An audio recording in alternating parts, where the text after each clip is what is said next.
in security and defense. I think everyone has noticed that yesterday we concluded the largest ever Balikatan exercise with 17,000 combined troops from both sides participating. I had the honor to sit on the viewing deck in Zambales with President Marcos as we watched the HIMARS launch and the SINC-X exercise where they sunk an old ship, which will form now a base for reef development in that area. But in any case, what's important about that is to show that we continue to work together as allies to make sure that we have mechanisms in place to confront any challenges that may come our way.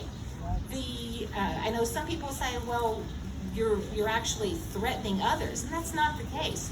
Our Balikatan exercises are about protecting our people and being available to meet any challenges, and those challenges sometimes come in the form of natural disasters, so that we can work together on a civil, military, humanitarian, and disaster relief response as well. So when you look at Southeast Asia, from geography to demographics to the economy, you can see that what happens in the Philippines, based on its centrality, based on the important role that it plays, based on the fact that you're our oldest treaty ally here in this region, what happens here is critical to what happens in the Indo-Pacific region, and also then, by extension, the world, given how central this region is to global economy. In the past few years, though, we've seen some threats to this region. Probably more in the last several years than we've seen in the last few decades combined. And these include challenges to the rules-based international order through provocations that we've seen in the West Philippine Sea, as well as issues like climate change, environmental degradation, energy competition. So for decades, the United States and the Philippines have worked together to promote peace and stability across this region. And we are expanding that effective partnership in scale and in scope every single day. One way I just talked about was through the biggest, most comprehensive, most complex Balikatan military exercise that we just completed. But we've also recently announced together another major achievement in the alliance, and that is the expansion of the Enhanced Defense Cooperation Agreement, EDCA or EDCA.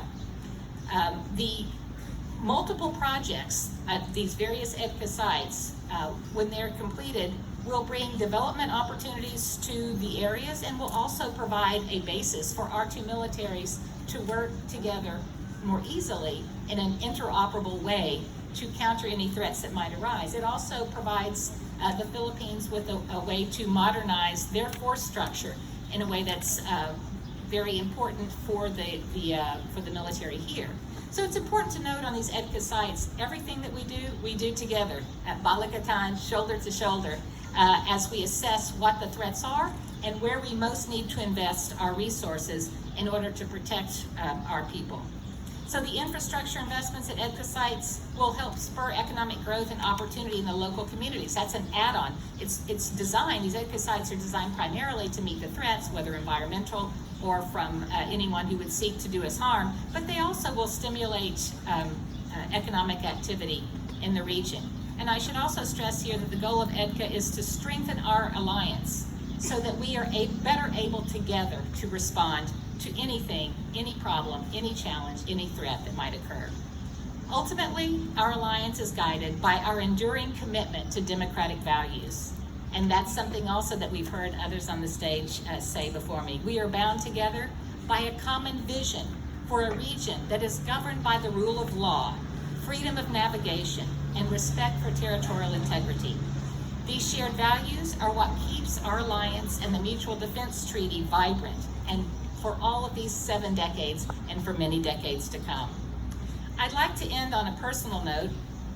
Before I arrived in the Philippines, I was told that the Filipino people are the most hospitable people in the world. And that is absolutely, certainly true. From all of my travels, but especially here in Bulacan, that is just so evident. And my husband and I have been so warmly received. Our daughters, when they were here over the Christmas holiday, we have 2 daughters, just loved it here. So from north to south, east to west, there's not a corner of this country where we have not been, that we've traveled to, where we've not been so warmly received, but especially here in Bulacan today.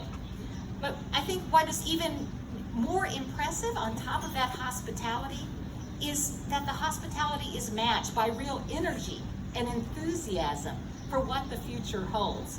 It's also, I have to say, I have to give mention to the amazing music that we heard today, the doxology. I was brought to tears.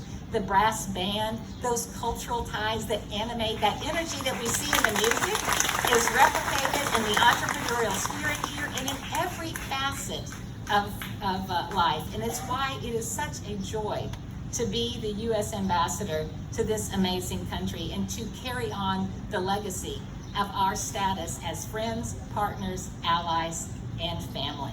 So thank you again very much. That's what motivates me to be here, are events like this, being able to meet everyone today. I'm sorry that I have to get on a plane and have to rush back much earlier than I would have hoped to today, but I look forward to fielding your questions, to taking lots of pictures before we have to jump in the car, and hopefully the traffic going the other way is not quite the same as it was coming this way. So thank you again very much for the opportunity, and I look forward to your questions.